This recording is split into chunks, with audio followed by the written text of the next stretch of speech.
بسم اللہ الرحمن الرحیم۔ ایک آنسو بھی تمہارا اللہ کے سامنے بہایا اتنا قیمتی ہے کہ 7 سمندر بھی کہیں دور پیچھے رہ جاتے ہیں۔ صبر اور دعائیں کرنے والے اللہ کو بہت پیارے ہوتے ہیں۔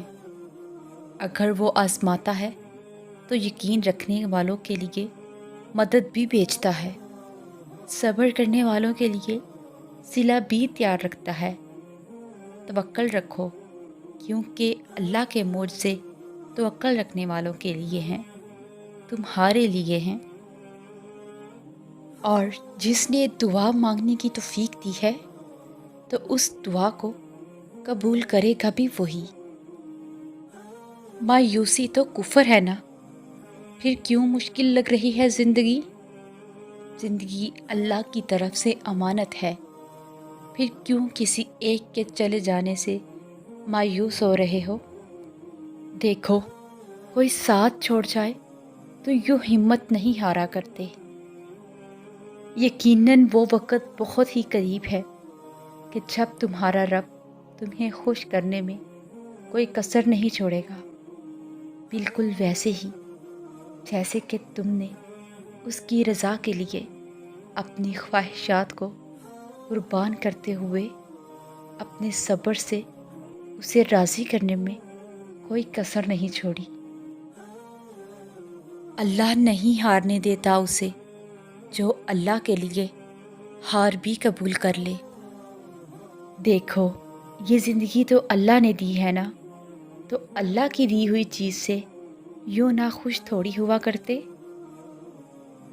اور پھر ایک دن جب تمہاری ساری دعائیں قبول ہو جائیں گی نا، تو تمہیں اپنے پچھلے رونے اور تڑپنے پر بہت پیار آئے گا۔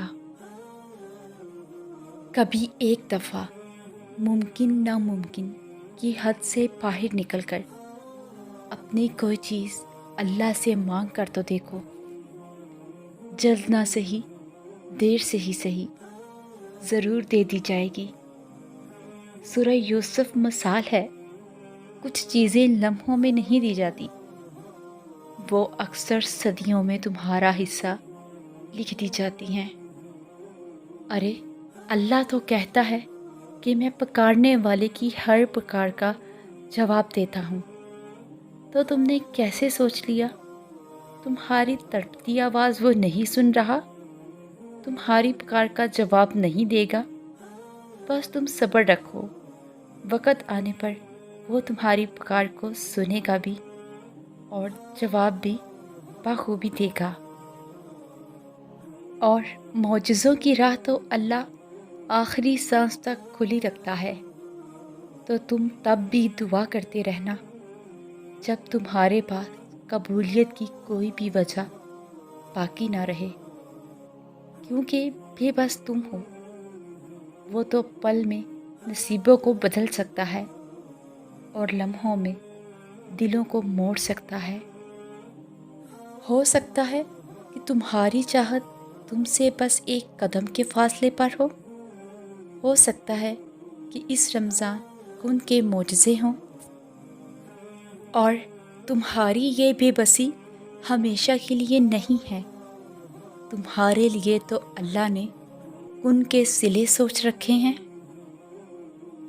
اور یوں تم مطمئن ہو جاؤ گے یہ جان کر کہ جب تمہارے پاس سب تھے تب بھی وہ تھا، اور جب کوئی پاس نہ تھا تب بھی وہ تمہارے پاس رہا۔ آغاز سے اختتام تک بس وہی تمہارے ساتھ رہا، اور پھر تم سمجھو گے کہ صرف اس کا ہونا کتنا بہتر تھا۔ تم کہتے ہو کہ جب وہ مقدر میں ہی نہیں تو پھر دعا کیوں مانگوں میں؟ تم یہ کیوں نہیں سوچتے کہ دینے والا مقدر سے اور تمہارے وسوسوں سے بہت بڑا ہے؟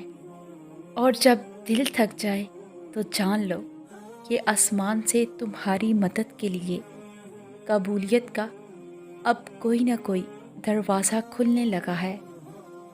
اور تہجد تو معجزوں کا ایسا آسمانی دروازہ ہے جس سے گزر کر دنیا کے سارے دروازے کھل جاتے ہیں، جس سے گزر کر درد کے مارے اللہ تک پہنچ جاتے ہیں اور ٹوٹے ہوئے دل ہمیشہ کے لیے جڑ جاتے ہیں۔